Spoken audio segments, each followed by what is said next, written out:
viennent les luttes et d'où viennent les querelles parmi vous? N'est-ce pas de vos passions qui combattent dans vos membres? Jacques chapitre 4 verset 1. À qui sommes-nous soumis? À notre chair la plupart du temps ou à l'esprit? Sommes-nous encore tentés et influencés par les désirs de posséder, par un esprit de jalousie, par la convoitise ou tout autre besoin charnel? Avons-nous encore tellement de lutte entre nos désirs et la volonté de Dieu que nous trouvons rarement la paix intérieure? Jacques décrit ici des disputes parmi les chrétiens qui sont la cause d'une vie dissolue et peu centrée sur Christ. Jésus l'a pourtant proclamé avec force. Nous vivons dans ce monde, mais nous ne sommes plus de ce monde. Jacques enfonce le clou lorsqu'il dira dans le même chapitre, verset 4, « Celui qui veut être l'ami du monde se fait ennemi de Dieu ». Nous entendrons dire aussi dans ce même chapitre, « Dieu s'oppose aux orgueilleux, mais il fait grâce aux humbles ». De nos jours, frères et sœurs, nous sommes dans le temps de l'apostasie, du monde qui s'invite dans une culture progressiste au sein même de l'Église.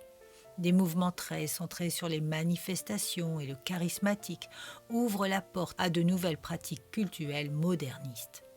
La parole de Dieu ne demande rien de tout cela, mais la stricte application d'une volonté de renoncer à nous-mêmes, de porter notre croix et de suivre Christ.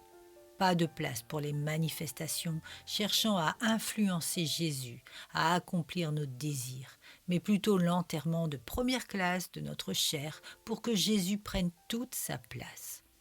Oh, je le sais, cet évangile n'est pas populaire, mais c'est le véritable évangile, celui de Christ. Mes amis, nous ne sommes vivants que parce que Dieu l'a décidé, et la vie d'un enfant de Dieu se doit d'être le témoignage de la mise en pratique de sa parole. Disciplinés et obéissants au Seigneur, nous tournons le dos à toute forme de désir qui ne serait pas de Dieu. Notre vie tout entière lui est maintenant soumise puisqu'il nous a adoptés.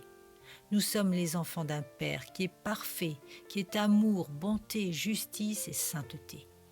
Faire la volonté de notre Père nous assure paix, bonheur et réussite, comme le dit le psalmiste. Heureux l'homme qui ne marche pas selon le conseil des méchants, qui ne s'arrête pas sur la voie des pécheurs et qui ne s'assied pas en compagnie des moqueurs, mais qui trouve son plaisir dans la loi de l'Éternel et qui la médite jour et nuit. Il est comme un arbre planté près d'un courant d'eau qui donne son fruit en sa saison et dont le feuillage ne flétrit point. Tout ce qu'il fait lui réussit. Alors oui, nous pouvons éviter toutes ces luttes charnelles en recherchant sans modération Jésus, notre Seigneur et Sauveur.